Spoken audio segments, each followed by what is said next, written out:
Mario Tabrawa, is he the real Scarface Blueprint? There are criminals who move drugs, and there are criminals who redesign the system that moves them. In Miami during the 1980s, cocaine wasn't just trafficked, it was industrialized.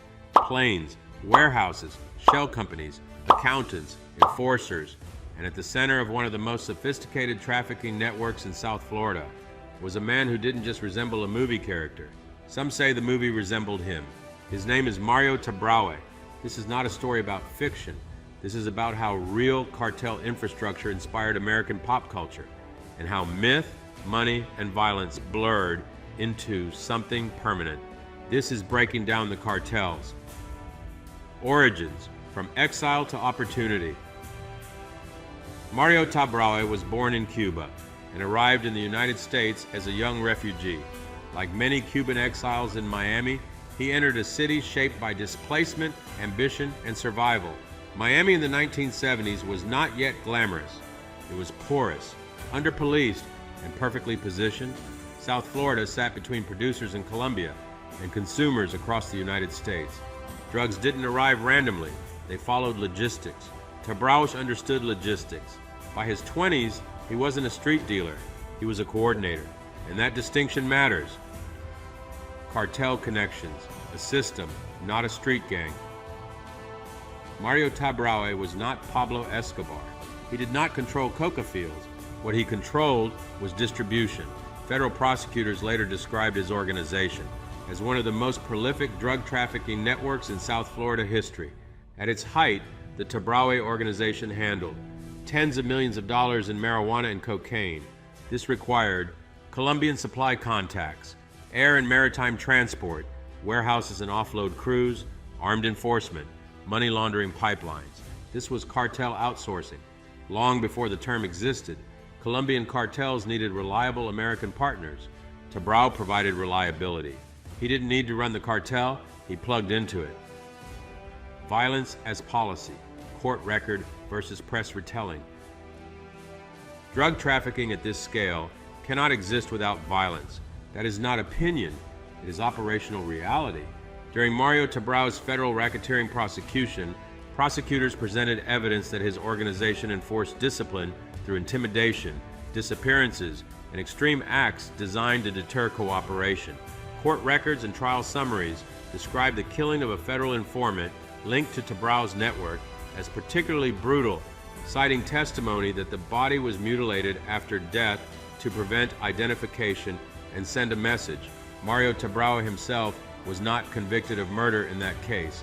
The conviction was for racketeering and narcotics trafficking.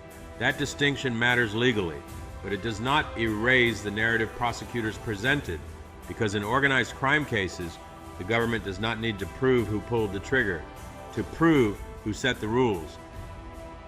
Press accounts, where the details become legend. After the trial, journalistic accounts added detail. Several press retrospectives summarizing witness testimony and investigative files reported that investigators alleged the informant's body was initially attacked with a blade, and when that proved ineffective, a power tool, described in some reports as a chainsaw or circular saw, was used to dismember the remains before disposal. Those descriptions do not appear as formal findings of fact in a murder conviction. They exist in the space where court testimony, investigator statements, and media retelling intersect.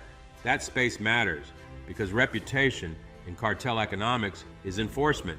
Whether Mario Tabraue personally wielded a weapon is not the central question. The central question is whether his organization was known to do this. And according to prosecutors, witnesses, and press alike, it was. Why this matters: violence as branding. In cartel systems, violence is not random. It is policy. It communicates three things. Silence is mandatory. Betrayal is terminal. Fear travels faster than money. That is how Tabraue's organization was described in court, and how it was remembered afterward. This is how criminal mythologies are built, not from convictions alone, but from what survives them. The Scarface connection, from record to archetype. When Scarface premiered in 1983, Tony Montana felt exaggerated, excessive, hyper-violent, almost cartoonish. But Miami law enforcement did not see fiction. They saw a composite, a Cuban exile trafficker, cartel connected, operating at industrial scale, defined by fear as much as by evidence. Mario Tabraue fit that mold, not because he was convicted of every act attributed to his organization, but because his name became shorthand for what happened to people who crossed the system. Scarface didn't invent the chainsaw imagery, it absorbed it.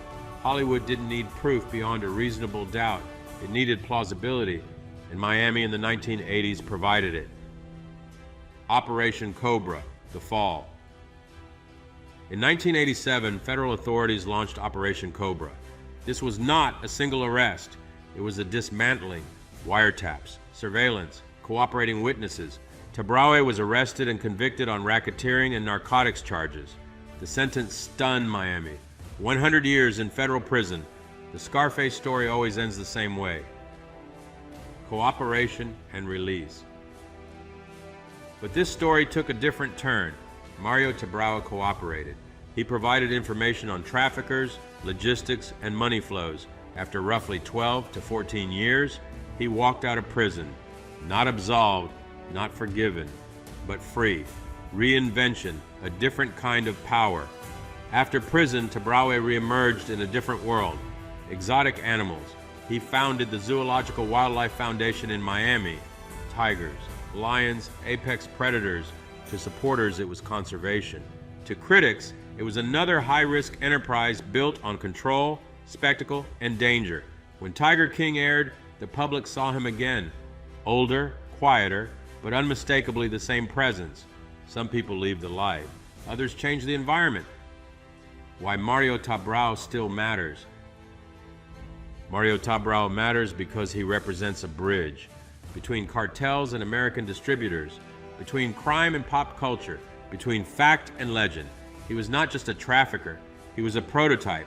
The Scarface archetype did not come from imagination. It came from Miami, from men who turned drug routes into corporations and fear into infrastructure. And the systems they built are still being used today, different names, different countries, same playbook. Mario Tabrawa is not a legend.